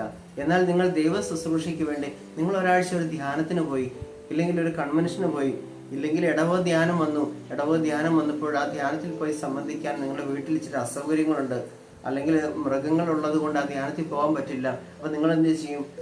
ഈ മൃഗങ്ങളെല്ലാം അതിനെ തീറ്റ കൊടുക്കാണ്ട് എന്താ ചത്തുപോലോ എന്ന് കരുതിക്കൊണ്ട് ആ മൃഗങ്ങളെ നോക്കാൻ വേണ്ടി ധ്യാനം മാറ്റി വെച്ചുകൊണ്ട്, ആ ധ്യാനത്തെ മാറ്റി വെച്ചുകൊണ്ട് നിങ്ങൾ നിങ്ങളുടെ സ്വന്തം കാര്യങ്ങൾക്ക് വേണ്ടി പോകുമ്പോൾ അവിടെ ഉണ്ടാകുന്ന സാധനങ്ങൾക്ക് ഒരിക്കലും കർത്താവ് നിങ്ങൾക്ക് അനുഗ്രഹം തരികയില്ല. എന്നാൽ ആ ക്രിസ്തുവിനെ കുറിച്ച്, വചനത്തെ പ്രതി, അത് ആ വചനത്തിന് തടസ്സമായി നിൽക്കുന്ന എന്താണോ അതിനെ നിങ്ങളുടെ ജീവിതത്തിൽ നിന്ന് മാറ്റുവാൻ പോലും നിങ്ങൾ തയ്യാറാകുമ്പോൾ, ചിലപ്പോൾ ഒരു പശു ഉള്ളത് കൊണ്ടോ, ഇല്ലെങ്കിൽ കുറച്ച് ആടുള്ളത് കൊണ്ടോ, അല്ലെങ്കിൽ ജീവിതത്തിൽ ചില സാഹചര്യങ്ങളുള്ളതുകൊണ്ടോ ഒരു വചന ശുശ്രൂഷയ്ക്ക് പോകാനും വചനം കേൾക്കാൻ നിങ്ങൾക്ക് തടസ്സമായി നിൽക്കുന്നെങ്കിൽ, ഞാൻ എൻ്റെ കുട്ടികൾക്ക് ക്ലാസ് ഉള്ളപ്പോൾ പോലും ആ പിള്ളേരെ ഞാൻ ധ്യാനത്തിന് ഒരു 6 മാസത്തിലൊന്നെങ്കിലും കുട്ടികളെ ധ്യാനത്തിന് വിടും. ഒരാഴ്ച ക്ലാസ് പോയാലും വേണ്ടില്ല, ഒരാഴ്ച ക്ലാസ് കളഞ്ഞ് ഞങ്ങൾ ധ്യാനത്തിന് പോകാറുണ്ട്. എന്നാലും എൻ്റെ കുട്ടി, അവന് ദൈവാനുഗ്രഹം കൊണ്ട് ക്ലാസ്സിൽ ടോപ്പ് മാർക്കറാണ്. പക്ഷെ ഞാൻ പറയുകയാണ്, ദൈവത്തിന് വേണ്ടി നമ്മൾ പലതും മാറ്റി വയ്ക്കുമ്പോൾ, ദൈവത്തിന് വേണ്ടി ഒരാഴ്ചത്തെ ക്ലാസ് കളയുമ്പോൾ, ദൈവത്തിന് വേണ്ടി ഒരു എക്സാം തന്നെ മാറ്റി വെക്കുമ്പോൾ, ഞായറാഴ്ചകളിൽ ചിലർ പരീക്ഷ എഴുതാൻ വേണ്ടി പോകും. ചില ഗവൺമെന്റിന്റെ പല എക്സാമുകളും ഞായറാഴ്ചകളിലാണ്, കർത്താവിന്റെ ദിവസമാണ്. അത് പരിശുദ്ധമായിട്ട് ആചരിക്കാതെ ആ ദിവസം പഠിക്കുവാനും എക്സാം എഴുതാനും ദേവാലയത്തിൽ പോകാതെ നമ്മുടെ സ്വന്തം കാര്യങ്ങൾക്ക് വേണ്ടിയിട്ട് നമ്മൾ മാറ്റി വെക്കുമ്പോൾ അവിടെ നമുക്ക് തിരിച്ചടികളുണ്ടാവും. അതിൽ നിന്ന് കിട്ടുന്ന നന്മകൾ ഒരിക്കലും നമുക്ക് ദൈവരാജ്യത്തിന് ഉപകരിക്കുകയില്ല. അപ്പൊ അങ്ങനെ വരുന്ന എക്സാം അതെനിക്ക് വേണ്ട. കർത്താവിന്റെ ദിവസത്തെ അശുദ്ധമാക്കുന്ന ഈ ജോലി, ഇല്ലെങ്കിൽ ഈ എക്സാം, ഇല്ലെങ്കിൽ ഈ പഠിത്തം, ഇതെനിക്ക് വേണ്ട എന്ന് പറഞ്ഞുകൊണ്ട് കർത്താവിന് പ്രാധാന്യം കൊടുക്കുമ്പോൾ നമുക്കുണ്ടാകുന്ന ചില സഹനങ്ങളുണ്ട്. ചിലപ്പോൾ നമ്മുടെ ജോലി നഷ്ടപ്പെടാം, ചിലപ്പോൾ നമ്മുടെ ജീവിതത്തിൽ ആരോഗ്യം നഷ്ടപ്പെടാം, ചിലപ്പോൾ നമുക്ക് സാമ്പത്തികമായിട്ട് ബുദ്ധിമുട്ടുകൾ വരാം. ഇത് ഏറ്റെടുക്കുമ്പോഴാണ്, അവിടെയാണ് നമുക്ക് നമ്മുടെ വിശുദ്ധീകരണം കർത്താവ് പൂർണ്ണമാക്കുക. അതുകൊണ്ട് ഓർക്കുക, ക്രിസ്തുവിന് വേണ്ടി സഹിക്കുമ്പോൾ അത് യഥാർത്ഥ വിശുദ്ധീകരണത്തിലേക്ക് നമ്മളെ നയിക്കും. ഹെബ്രായ ലേഖനം 12-ാം അധ്യായം അതിൻ്റെ 4 മുതലുള്ള തിരുവചനങ്ങൾ ഇപ്രകാരം അരുളി ചെയ്യുന്നു: പാപത്തിനെതിരായുള്ള സമരത്തിൽ നിങ്ങൾക്ക് ഇനിയും രക്തം ചൊരിയേണ്ടി വന്നിട്ടില്ല. അപ്പം നമ്മൾ ഈ ഭൂമിയിൽ ജീവിക്കുമ്പോൾ തിന്മയ്ക്കെതിരെ പോരാടുക. പാപമെന്ന് പറയുന്ന പിശാചിന്റെ പ്രതീകമാണ്. പിശാചിനെതിരെ നമ്മൾ പോരാടുമ്പോൾ, പാപത്തിനെതിരെ പോരാടുമ്പോൾ, പാപം ചെയ്യാതിരിക്കാൻ അല്ലെ കൽപ്പനകൾ ലംഘിക്കാതിരിക്കാൻ നമ്മൾ അതിനെതിരെ പോരാടുമ്പോൾ വചനം പറയാണ്, നിങ്ങൾക്ക് ഇനിയും രക്തം ചൊരിയേണ്ടി വന്നിട്ടില്ല. ക്രിസ്തു പാപത്തിനെതിരെ പോരാടിയപ്പോൾ അവിടുന്ന് രക്തം ചിന്തി നമുക്ക് വേണ്ടിയിട്ട്. വിശുദ്ധര് പാപത്തിനെതിരെ പോരാടിയപ്പോൾ അവർക്ക് രക്തം ചിന്തേണ്ടി വന്നു. നമ്മൾ നോക്കിയേ, നമ്മൾ എത്ര പേര് ക്രിസ്തുവിന് വേണ്ടി ജീവിക്കുമ്പോൾ പാപത്തിനെതിരെ പോരാടുമ്പോൾ രക്തം ചിന്തണ്ട, അറ്റ്ലീസ്റ്റ് നമ്മുടെ ജീവിതത്തിൽ ചില കാര്യങ്ങൾ ഉപേക്ഷിക്കാൻ നമ്മൾക്ക് തീരുമാനമെടുക്കാൻ പറ്റുന്നാൽ, നമുക്ക് വേണ്ട, ക്രിസ്തുവിനെ പ്രതി ഞാനിത് വേണ്ടാന്ന് വെക്കുന്നു എന്ന് പറഞ്ഞ് തീരുമാനിക്കാൻ സാധിച്ചിട്ടുണ്ടെങ്കിൽ അതും ഒരു രക്തം ചിന്തൽ തന്നെയാണ്. വീണ്ടും പറയുകയാണ് 5-ാമത്തെ തിരുവചനം: നിങ്ങൾ പുത്രന്മാരാണെന്ന് അഭിസംബോധന ചെയ്തുകൊണ്ടുള്ള ആ ഉപദേശം നിങ്ങൾ മറന്നുപോയോ? എൻ്റെ മകനെ, കർത്താവിൻ്റെ ശിക്ഷണത്തെ നിസ്സാരമാക്കരുത്. കർത്താവ് ശിക്ഷിക്കും കേട്ടോ. ചില ശിക്ഷണങ്ങൾ കർത്താവ് തരുന്നുണ്ട്. ആ ശിക്ഷണങ്ങളെ നമ്മൾ നിസ്സാരമാക്കി കളയരുന്ന വചനം പറയുന്നത്. മക്കളായി സ്വീകരിക്കുന്നവരെ അവിടുന്ന് പ്രഹരിക്കുകയും ചെയ്യുന്നു. ചിലരൊക്കെ പറയാറുണ്ട്, എന്തുകൊണ്ടാണ് എൻ്റെ ജീവിതത്തിൽ ഇങ്ങനെ ദുരന്തങ്ങൾ വരുന്നത്, എന്തുകൊണ്ടാണ് ഇങ്ങനെ ജീവിതത്തിൽ വേദനകൾ വരുന്നത്? ഞാൻ പറഞ്ഞു, വേദനകൾ 2 തരത്തിലുണ്ട്. ഒന്ന് ഒരു വിശുദ്ധിയിലേക്ക് നയിക്കുവാൻ, മറ്റൊന്ന് ദൈവം ശിക്ഷണങ്ങളിലൂടെ നമ്മളെ വളർത്തും. ഈ വലതു കിടന്ന കള്ളന് അവന് ചില ശിക്ഷണം കിട്ടിയപ്പോൾ അവന് തിരിച്ചറിവുണ്ടായി. ധൂർത്തപുത്രന് ചില ശിക്ഷണം കിട്ടിയപ്പോൾ അവന് തിരിച്ചറിവുണ്ടായി ദൈവത്തിലേക്ക് മടങ്ങി വരണമെന്ന്. പക്ഷെ അവൻ ചെയ്ത പ്രവൃത്തികൾ അവനെ വിശുദ്ധിയിലേക്ക് നയിച്ചില്ല. അവൻ തിരിച്ചു വന്നപ്പോൾ അവൻ ചെയ്ത പ്രവൃത്തികളെ കുറിച്ച് അനുദപിച്ച് തിരിച്ചു വന്നു കഴിയുമ്പോഴുള്ള സഹനങ്ങളാണ് അവനെ വിശുദ്ധിയിലേക്ക് നയിക്കുക. അതുകൊണ്ട് ഇവിടെ പറയാണ്, ശിക്ഷണത്തിന് വേണ്ടിയാണ് നിങ്ങൾ സഹിക്കേണ്ടത്. 7-ാമത്തെ തിരുവചനം പറയുന്നു, ദൈവത്തിന്റെ ശിക്ഷണത്തിന് വേണ്ടിയിട്ടാണ്. നമ്മൾ ചില സഹനങ്ങൾ ഏൽക്കുമ്പോൾ അത് ക്രിസ്തുവിന് വേണ്ടി സഹിക്കുമ്പോൾ ശിക്ഷണത്തിന് വേണ്ടി. ശിക്ഷണം എന്തുവാ? ശിക്ഷണം എന്ന് പറഞ്ഞാൽ തിരുത്തപ്പെടുവാൻ വേണ്ടിയിട്ട്. നമ്മുടെ ജീവിതത്തിൽ വേദനകളും പ്രശ്നങ്ങളും വരുമ്പോൾ നമ്മൾ ഒന്ന് ചിന്തിക്കണം, ഇത് ദൈവം എൻ്റെ ജീവിതത്തിൽ ശിക്ഷണമായിട്ട് നൽകുന്നതാണോ, തിരുത്താൻ വേണ്ടിയിട്ട് തരുന്ന സഹനമാണോ, വേദനയാണോ എന്ന് നമ്മൾ ചിന്തിക്കണം. ഞാനിപ്പോൾ മനസ്സിൽ കരുതിയിരിക്കുന്ന ചിലരോടുള്ള വെറുപ്പ് മൂലം, ഇല്ലെങ്കിൽ ഞാൻ മറ്റുള്ളവരിൽ നിന്ന് അതിക്രമിച്ചെടുത്ത ചില സമ്പത്ത് മൂലം, മറ്റുള്ളവരെ പരിഗണിക്കാത്തത് മൂലം, ഇല്ലെങ്കിൽ ഞാൻ എന്നിലുള്ള അഹങ്കാരം മൂലം വന്ന ഒരു വേദനയാണോ ഇത് എന്ന് നമ്മൾ ചിന്തിക്കണം. അങ്ങനെയാണെങ്കിൽ ആ ചിന്തയിലൂടെ എൻ്റെ അഹങ്കാരത്തെ ഞാൻ മാറ്റി നിർത്തിക്കൊണ്ട് എൻ്റെ വെറുപ്പിനെ ഞാൻ ക്ഷമിച്ച് സ്നേഹിക്കാൻ തുടങ്ങുമ്പോൾ, മറ്റുള്ളവരെ അംഗീകരിക്കാൻ തുടങ്ങുമ്പോൾ, അവിടെ മക്കളോടെന്ന പോലെ ദൈവം നമ്മളോട് പെരുമാറും. ഇത് നോക്കി, ശിക്ഷണത്തിന് വേണ്ടിയാണ് നിങ്ങൾ സഹിക്കേണ്ടത്, മക്കളോടെന്ന പോലെ ദൈവം നിങ്ങളോട് പെരുമാറുന്നു. പിതാവിൻ്റെ ശിക്ഷണം ലഭിക്കാത്ത ഏത് മകനാണുള്ളത്? പിതാവിൻ്റെ ശിക്ഷണം ലഭിക്കാത്ത, കുഞ്ഞിലെ അടി, നല്ല അടി, ഞങ്ങളൊക്കെ എന്ന് പറഞ്ഞാൽ എൻ്റെയൊക്കെ തലമുറയിൽ ചെറുപ്പത്തിൽ നല്ല അടി കിട്ടുമായിരുന്നു മാതാപിതാക്കളിൽ നിന്ന്. എൻ്റെ ജീവിതത്തിൽ തെറ്റായിട്ടുള്ള എന്തെങ്കിലും കാര്യങ്ങൾ, അതായത് സ്കൂളിൽ പോകുമ്പോൾ താമസിച്ചാലോ അല്ലെങ്കിൽ എന്തെങ്കിലും മറ്റുള്ളവരോട് എതിര് പറയുക, എന്തെങ്കിലും ചെയ്തു കഴിഞ്ഞാൽ അധ്യാപകനെതിരെ സംസാരിക്കുകയോ അധ്യാപകൻ പറയുന്ന അനുസരിക്കാതിരിക്കുകയോ ഒക്കെ ചെയ്തു കഴിഞ്ഞാൽ അധ്യാപകരിൽ നിന്ന് തല്ല് കിട്ടും. വീട്ടിൽ വന്നു കഴിയുമ്പോൾ ചോദിക്കും, എന്താ പറ്റിയ തൊടയിൽ? അപ്പം പറയുന്നത്, സാർ അടിച്ചതാന്ന് പറയുമ്പോൾ ആ അടിയുടെ കൂട്ടത്തിൽ വീട്ടിൽ നിന്ന് 2 അടിയും കൂടെ കിട്ടും. നീ എന്തുകൊണ്ടാണ് സാറിന് അടിക്കാനുള്ളൊരു അവസരം നൽകിയത്? നീ പഠിക്കാത്തത് കൊണ്ടല്ലേ, നീ അനുസരണക്കേട് കാണിച്ചതുകൊണ്ടല്ലേ. ഇന്നാണെങ്കിലോ ആ സാറിനെ പോയി അടിക്കും നമ്മൾ. അപ്പൊ ഇന്നത്തെ കുഞ്ഞുമക്കളെ ശിക്ഷണം കൊടുക്കാതെ വളർത്തുന്നതുകൊണ്ടാണ് ഇന്ന് ഒത്തിരി പേര് തിന്മയിലേക്ക് പോകുന്നത്. ശിക്ഷണം കിട്ടുന്ന മക്കള് ഒരിക്കലും നശിച്ചു പോവുകയില്ല. അതുകൊണ്ടാണ് പറയുന്നത് 8-ാമത്തെ തിരുവചനം, എല്ലാവർക്കും ലഭിക്കുന്ന ശിക്ഷണം നിങ്ങൾക്കും ലഭിക്കാതിരുന്നാൽ നിങ്ങൾ മക്കളല്ല, ജാരസന്തതികളാണ്. ഇപ്പൊ ശിക്ഷണം കിട്ടാത്തവർ ഒരിക്കലും ദൈവത്തിന്റെ മക്കളല്ല, അവർ ജാരസന്തതികൾ. ജാരസന്തതികൾ എന്ന് പറഞ്ഞാൽ എന്തുവാണ്? ദൈവമക്കളല്ല, അതായത് പിശാചിന്റെ സന്തതികളാണ്, തിന്മയുടെ സന്തതികളാണ് ജാരസന്തതികൾ. ഇപ്പൊ ശിക്ഷണമില്ലാത്തവർ ചിലർ പറയാറുണ്ട്, എനിക്കെല്ലാം ദൈവം തന്നിട്ടുണ്ട്, എനിക്കെല്ലാ സൗഭാഗ്യങ്ങളും ഉണ്ട്, അത് ഞാനും ദൈവമായിട്ടുള്ള ബന്ധത്തിൽ നിന്ന് കിട്ടിയതാണ്, എൻ്റെ അധ്വാനം കൊണ്ട് കിട്ടിയതാണ്. അങ്ങനെ അഹങ്കരിക്കുന്നവർ, ലോകത്തിന്റെ സമ്പത്തിൽ ആശ്രയിക്കുന്നവർ, അവർക്കൊരിക്കലും ശിക്ഷണം കിട്ടുന്നില്ലെങ്കിൽ, നമുക്കറിയാം പല പ്രഗത്ഭരായ ആൾക്കാരും ഈ ലോകത്തെ നമ്മളെല്ലാം ചൂഷണം ചെയ്യുന്ന ചില വ്യക്തികൾ, അവരൊക്കെ നല്ല സമ്പന്നതയിലും സുഖഭോഗങ്ങളിലും ജീവിക്കുന്നവരാ. കർത്താവിന്റെ ശിക്ഷണം അവർക്ക് കിട്ടുന്നില്ല. കാരണം അവരെല്ലാവരും ജാരസന്തതികളാണ്. മക്കളാണെങ്കിൽ അവർക്ക് ശിക്ഷണം കിട്ടും, സഹനങ്ങൾ ഉണ്ടാകും, ക്രിസ്തുവിലേക്ക് തിരിച്ചു വരുവാനുള്ള പ്രചോദനം അവർക്ക് കിട്ടും. ആ ക്രിസ്തുവിൽ വന്നു കഴിയുമ്പോൾ സഹനങ്ങൾ ഏറ്റെടുക്കുവാൻ, സന്തോഷത്തോടെ ഏറ്റെടുക്കുവാനുള്ള ഒരു ധൈര്യം അവർക്ക് കിട്ടും.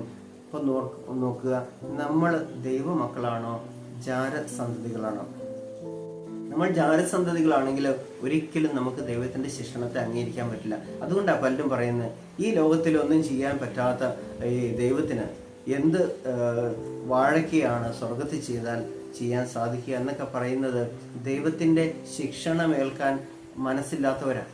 പലരും പല വേദനയോടുകൂടി എൻ്റെ അടുത്ത് വരുമ്പോൾ ഞാൻ ചിലരോട് പറയാറുണ്ട്, നിങ്ങൾ ഈ വേദന ക്രിസ്തുവിന് വേണ്ടി ഒന്ന് സഹിച്ച്, നമ്മുടെ വിശുദ്ധരെ പോലെ ക്രിസ്തു സഹിച്ചതുപോലെ നിങ്ങൾ ഈ വേദനകളെ സന്തോഷത്തോടുകൂടി, ദൈവമേ നീ എനിക്ക് തന്ന ഈ വേദന ഓർത്ത് നന്ദി പറയുന്നു, അതെൻ്റെ വിശുദ്ധിക്ക് വേണ്ടിയിട്ട് ഇത് ഞാൻ സന്തോഷപൂർവ്വം സ്വീകരിക്കുന്നു. എൻ്റെ കുടുംബത്തിൽ നിന്നുണ്ടാകുന്ന, എൻ്റെ ചുറ്റുപാടിൽ നിന്നുണ്ടാകുന്ന ഈ വേദനകൾ, എൻ്റെ ശരീരത്തിലുണ്ടാകുന്ന ഈ വേദനകൾ, ക്രിസ്തുവെ, ഈശോയെ, ഞാനിത് സന്തോഷപൂർവ്വം സഹിക്കുന്നു എന്ന് പറഞ്ഞുകൊണ്ട് ആ സഹനങ്ങളെ ക്രിസ്തുവിന് വേണ്ടിയിട്ട് നിങ്ങളൊന്ന് സ്വീകരിച്ച് നോക്കിയേ, തീർച്ചയായിട്ടും ദൈവം നിങ്ങളുടെ ജീവിതത്തിൽ വലിയ അത്ഭുതങ്ങൾ പ്രവർത്തിക്കും. നിങ്ങളുടെ ജീവിതത്തിൽ അനുഗ്രഹം ഉണ്ടാവും, നിങ്ങൾക്ക് ഒരു വിശുദ്ധനാകാൻ സാധിക്കും. അതുകൊണ്ട് നിങ്ങൾ ചിന്തിക്കുക, നിങ്ങൾ ദൈവത്തിൻ്റെ മക്കളാണെങ്കിൽ നിങ്ങളുടെ ജീവിതത്തിലെ വേദനകളും സഹനങ്ങളും സന്തോഷത്തോടെ നിങ്ങൾ സഹിക്കും. അതിൽ പരാതി ഉണ്ടാവുകയില്ല, പരിഭവം ഉണ്ടാവുകയില്ല, ദൈവത്തെ കുറ്റപ്പെടുത്തൽ ഉണ്ടാവുകയില്ല, സുഭിക്ഷമായിട്ട് ജീവിക്കുന്നവരെ നോക്കി അസൂയ ഉണ്ടാവുകയില്ല. എളിമപ്പെടുവാനും ആ സഹനങ്ങൾ സന്തോഷത്തോടുകൂടി സ്വീകരിക്കുന്നവർക്ക് ഒരു വിശുദ്ധനായിട്ട്, അതാണ് വിശുദ്ധരുടെ ജീവിതം നമ്മളെ പഠിപ്പിക്കുക. അതുകൊണ്ട് ഇത് നമ്മൾ മനസ്സിൽ വെക്കേണ്ട ഒരു കാര്യമാണ്. ഞാൻ ദൈവ മകനാണോ മകളാണോ അല്ലെങ്കിൽ ഒരു ജാരസന്തതിയാണോ എന്ന് നമ്മൾ മനസ്സിൽ വെക്കേണ്ട കാര്യമാണ്. വീണ്ടും പറയുന്ന ആ അധ്യായത്തിൽ തന്നെ 10-ാമത്തെ തിരുവചനം പറയുന്നുണ്ട്, ദൈവം നമ്മെ പരിശീലിപ്പിക്കുന്നത് നമ്മുടെ നന്മയ്ക്കും തൻ്റെ പരിശുദ്ധിയിൽ നാം പങ്കുകാരാകുന്നതിനും വേണ്ടിയാണ്. നോക്കിയേ, ദൈവം നമ്മെ പരിശീലിപ്പിക്കുന്നത് സഹനങ്ങളിലൂടെ. ചിലപ്പോൾ ചില സഹനങ്ങൾ തന്നു കഴിയുമ്പോൾ അതിലൂടെ നമ്മൾ പഠിക്കുന്നില്ലെങ്കിൽ അടുത്ത സഹനങ്ങൾ തരും. ചില വ്യക്തികൾക്ക് ഇങ്ങനെ ഒന്നിനു പുറകെ ഒന്നായിട്ട് ഇങ്ങനെ സഹനങ്ങൾ വന്നുകൊണ്ടിരിക്കുക, എന്നാൽ അവരുടെ ഉള്ളിലുള്ള വെറുപ്പും വൈരാഗ്യം അവർ മാറ്റുന്നില്ല. ഞാൻ അവരോട് പറയും, നിങ്ങൾ ക്ഷമിക്കുക, നിങ്ങൾ അവരോടൊന്ന് ക്ഷമിക്കുക, അവരൊന്ന് സ്നേഹിക്കുക. അവർ നിങ്ങളുടെ അടുത്ത് വന്നു കഴിയുമ്പോൾ നിങ്ങൾ അവരോട് ദേഷ്യത്തോടു കൂടി പെരുമാറാതിരിക്കുക. ഇല്ല, അവർ ധ്യാനം കൂടുന്നുണ്ട്, പ്രാർത്ഥനയ്ക്ക് പോകുന്നുണ്ട്, പക്ഷെ അവരുടെ ഉള്ളിൽ അവർക്ക് വേണ്ടപ്പെട്ടവരുള്ള വെറുപ്പും വൈരാഗ്യം അവർ മാറ്റുന്നില്ല. വചനം പറയുകയാണ്, ദൈവം നമ്മെ പരിശീലിപ്പിക്കുന്നത് നമ്മുടെ നന്മയ്ക്കും തൻ്റെ പരിശുദ്ധിയിൽ നാം പങ്കുകാരാകുന്നതിന് വേണ്ടിയാണ്. നോക്കി, നമ്മൾ ആ പരിശുദ്ധിയിലേക്ക് പങ്കുകാരാകുന്നതിന് വേണ്ടിയിട്ടാണ് ദൈവം നമ്മളെ ഇങ്ങനെ കുറേ സഹനങ്ങളിലൂടെ നമ്മളെ വിശുദ്ധീകരിക്കുന്നത്. ആ സഹനങ്ങളെ നമ്മൾ തിരിച്ചറിയാതെ വീണ്ടും നമ്മൾ പ്രതികാര മനോഭാവത്തോടുകൂടി നമ്മൾ ജീവിച്ചെന്നാൽ, വെറുപ്പോടുകൂടി നമ്മൾ ജീവിച്ചെന്നാൽ, ദൈവത്തോട് മറുതലിച്ച് ജീവിച്ചെന്നാൽ, മറ്റുള്ളവർക്ക് വിലയില്ലാതെ അവരെ താഴ്ത്തിക്കെട്ടി സംസാരിച്ചുകൊണ്ട് ജീവിച്ചെന്നാൽ നമുക്ക് വീണ്ടും വീണ്ടും വീണ്ടും വീണ്ടും പരിശീലനങ്ങൾ കിട്ടിക്കൊണ്ടിരിക്കും, സഹനങ്ങൾ കിട്ടിക്കൊണ്ടിരിക്കും. എന്തിനു വേണ്ടിയിട്ടാണ് ദൈവം നമ്മളെ വിളിച്ചിട്ടുണ്ടെങ്കിൽ അത് നമുക്ക് തന്നിരിക്കും. അതുകൊണ്ട് 11-ാമത്തെ തിരുവചനം പറയുകയാണ്, എല്ലാ ശിക്ഷണവും സന്തോഷപ്രദം എന്നതിനേക്കാൾ വേദനാജനകമായി തൽക്കാലത്തേക്ക് തോന്നുന്നു. എല്ലാ ശിക്ഷണവും, അതായത് ശിക്ഷണത്തിന്റെ ഒരു പ്രത്യേകത ഇതാ, എല്ലാ ശിക്ഷണവും സന്തോഷപ്രദം എന്നതിനേക്കാൾ വേദനാജനകമായി തൽക്കാലത്തേക്ക് തോന്നും. അപ്പൊ നമുക്ക് ഈ ശിക്ഷണം കിട്ടുമ്പോൾ ഭയങ്കര വേദനിക്കുന്ന അവസ്ഥയായിട്ട് തൽക്കാലത്തേക്ക് നമുക്ക് തോന്നും, കുറച്ച് കാലത്തേക്ക് നമുക്ക് തോന്നും. ഇപ്പൊ ഈ ശിക്ഷണം, കർത്താവ് നമുക്ക് ശിക്ഷണം തരുമ്പോൾ നമുക്ക് യാതൊരു നിവൃത്തിയില്ല, ഇതെന്താണ് കർത്താവ് ഇങ്ങനെ എനിക്ക് ഒന്നിനു പുറകെ ഒന്ന് വരുന്നത് എന്തുവാണെന്നൊക്കെ നമുക്ക് ഇപ്പോൾ തോന്നാം. പക്ഷെ പിന്നീട് പറയണം, എന്നാൽ അതിൽ പരിശീലിക്കപ്പെട്ടവർക്ക് കാലാന്തരത്തിൽ നീതിയുടെ സമാധാനപൂർവകമായ ഫലം ലഭിക്കുന്നു. പലരോടും ചോദിക്കുന്നുണ്ട്, സ്വർഗത്തിൽ ചെന്നാൽ എന്ത് വാഴയ്ക്ക കിട്ടുമെന്ന്. ആ വാഴയ്ക്ക എന്ത് കിട്ടുമെന്ന് ചോദിക്കുന്നവരോട് പറയാൻ ഒരൊറ്റ വചനമേ ഉള്ളൂ, എന്നാൽ അതിൽ പരിശീലിക്കപ്പെട്ടവർക്ക് എന്ന് പറഞ്ഞാൽ ഈ ലോകത്തിലെ സഹനങ്ങളും വേദനകളും ദുഃഖങ്ങളും ക്രിസ്തുവിന് വേണ്ടി സഹിച്ച് സഹിച്ച് സഹിച്ച് വിശുദ്ധരെ പോലെ അതിൽ പരിശീലിപ്പിക്കപ്പെട്ടവർക്ക് കാലാന്തരത്തിൽ, ഈ കാലത്തിന്റെ അന്തരത്തിൽ, ഈ ഭൂമിയുടെ അവസാനം ഒരു മരണമുണ്ട് നമുക്ക് എല്ലാവർക്കും. അത് ഭൂമി തീരുമ്പോഴല്ല, ഒരു മരണം എല്ലാവർക്കും ഉണ്ട്. അത് ചിലപ്പോൾ ഇന്നായിരിക്കാം, നാളെ ആയിരിക്കാം, 10 വർഷം കഴിഞ്ഞായിരിക്കാം, 50 വർഷം കഴിഞ്ഞായിരിക്കാം. ഒരു മരണം എല്ലാവർക്കും ഉണ്ട്. അവരുടെ കാലാന്തരത്തില് നീതിയുടെ സമാധാനപൂർവകമായ ഫലം ലഭിക്കുന്നു, അതായത് അവർക്ക് സ്വർഗം ലഭിക്കുന്നു. പിതാവായ ദൈവത്തോടു കൂടി ദൈവത്തിന്റെ പരിശുദ്ധിയിൽ ഒന്നായിക്കൊണ്ട് സ്വർഗത്തിൽ ദൈവത്തോട് ചേർന്ന് ജീവിക്കുവാനുള്ള ഒരു വലിയ കൃപയാണ് ഈ ഭൂമിയിൽ സഹിക്കുന്നവർക്ക് ദൈവം വാഗ്ദാനം ചെയ്തത്. ചുമ്മാ സഹിക്കുന്നവർക്കല്ല, ക്രിസ്തുവിന് വേണ്ടി ക്ഷമയോടെ സഹിക്കുന്നവർക്ക് ദൈവം വാഗ്ദാനം ചെയ്യുന്നത്. അതുകൊണ്ട് പിതാവായ ദൈവത്തിന് നമ്മളെല്ലാവരെയും ശിക്ഷിക്കാനും ശാസനത്തിലൂടെ കൊണ്ടുപോകാനും ദൈവത്തിന് അധികാരമുണ്ട്. സുഭാഷിതം 3-ാം അധ്യായം അതിന്റെ 12-ാമത്തെ തിരുവചനം കൂടെ വായിച്ച് നമുക്ക് നിർത്താം. എന്തെന്നാൽ പിതാവ് പ്രിയ പുത്രനെ എന്ന പോലെ കർത്താവ് താൻ സ്നേഹിക്കുന്നവനെ ശാസിക്കുന്നു. ഒന്നുകൂടെ വായിക്കാം. എന്തെന്നാൽ പിതാവ് പ്രിയ പുത്രനെ എന്ന പോലെ, താൻ സ്നേഹിക്കുന്ന പ്രിയ പുത്രനെ എന്നതുപോലെ കർത്താവ് താൻ സ്നേഹിക്കുന്നവരെ ശാസിക്കുന്നു. തൻ്റെ ജീവിതത്തിലെ വേദനകൾ, സഹനങ്ങൾ, ബുദ്ധിമുട്ടുകൾ ഉണ്ടാകുമ്പോൾ അത് പിതാവായ ദൈവത്തിന്റെ സ്നേഹമാണെന്ന് തിരിച്ചറിഞ്ഞുകൊണ്ട് ആ സ്നേഹത്തിൽ അടിയുറച്ച് നിൽക്കുവാന്, ആ ദൈവത്തിന്റെ ശാസനങ്ങളെ, ശിക്ഷണങ്ങളെ ഏറ്റുകൊണ്ട് ഒരു വിശുദ്ധനായി തീരുവാന്, ക്രിസ്തു കാണിച്ചു തന്ന മാർഗം, വിശുദ്ധർ കാണിച്ചു തന്ന മാർഗത്തിലൂടെ ഒരു വിശുദ്ധനായി തീർന്ന് ദൈവത്തിന്റെ പരിശുദ്ധിയിൽ പങ്കാളികളാകുവാൻ നമുക്കും ആഗ്രഹിക്കാം. നമ്മൾ ദൈവത്തിന്റെ മക്കളായിരിക്കണം, ജാരസന്തതികളായിരിക്കരുത്. ജാരസന്തതികൾക്ക് ഈ ഭൂമിയിൽ നടക്കുന്ന വേദനകളും സഹനങ്ങളും അവർക്ക് അരോചകമായിട്ട് തോന്നും. അവർ ദൈവത്തെ പഴിക്കും, ചുറ്റുമുള്ളവരെ പഴിക്കും, കേസിന് പോകും, തമ്മിൽ തല്ലുണ്ടാകും, വെറുപ്പും വിദ്വേഷം അവരുടെ ഉള്ളിലുണ്ടാകും. എത്ര സഹിച്ചാലും അവർക്ക് വിശുദ്ധി ഉണ്ടായിരിക്കില്ല. എന്നാൽ ദൈവത്തിന്റെ മക്കളാണെങ്കിൽ അവർ ചെയ്യാത്ത തെറ്റിന് പോലും മറ്റുള്ളവർ പീഡിപ്പിക്കുമ്പോൾ അത് സന്തോഷത്തോടെ സ്വീകരിക്കുവാനും സഹിക്കുവാനും അവർക്ക് ശക്തി ഉണ്ടാവും ദൈവമക്കൾക്ക്. അതുകൊണ്ട് നമുക്ക് ദൈവ മക്കളായിട്ട് ജീവിക്കാം, ജാരസന്തതികളായിട്ടല്ല, മറിച്ച് നമുക്ക് ദൈവ മക്കളായിട്ട് ജീവിക്കാം. അതിനുള്ള കൃപ ദൈവം നമുക്ക് ഓരോരുത്തർക്കും നൽകട്ടെ എന്ന് പ്രാർത്ഥിച്ചുകൊണ്ട് പരിശുദ്ധ അമ്മയോട് ചേർന്ന് പ്രാർത്ഥിക്കാം. അമ്മേ മാതാവേ, ഞങ്ങളെ സഹായിക്കണമേ. നന്മ നിറഞ്ഞ മറിയമേ സ്വസ്തി, കർത്താവ് അങ്ങയുടെ കൂടെ സ്ത്രീകളിൽ അങ്ങ് അനുഗ്രഹിക്കപ്പെട്ടവളാവുന്നു. അങ്ങയുടെ ഉദരത്തിൻ ഫലമായി ഈശോ അനുഗ്രഹിക്കപ്പെട്ടവനാവുന്നു. പരിശുദ്ധ മറിയമേ തമ്പുരാന്റെ അമ്മേ, പാപികളായ ഞങ്ങൾക്ക് വേണ്ടി ഇപ്പോഴും ഞങ്ങളുടെ മരണസമയത്തും തമ്പുരാനോട് അപേക്ഷിച്ചു കൊള്ളണമേ. ആമേൻ. പിതാവിന്റെയും പുത്രന്റെയും പരിശുദ്ധാത്മാവിന്റെയും നാമത്തിൽ ആമേൻ. ആഴമാർന്ന സ്നേഹമാണു നിൻ തിരുഹൃദയം, ആ മാറിലേക്ക് ചാഞ്ഞിറങ്ങട്ടെ എൻ ജീവിതം. ആ തിരുഹൃദയത്തിൽ ഞാനെന്നും വസിച്ചിടട്ടെ. ആ കരു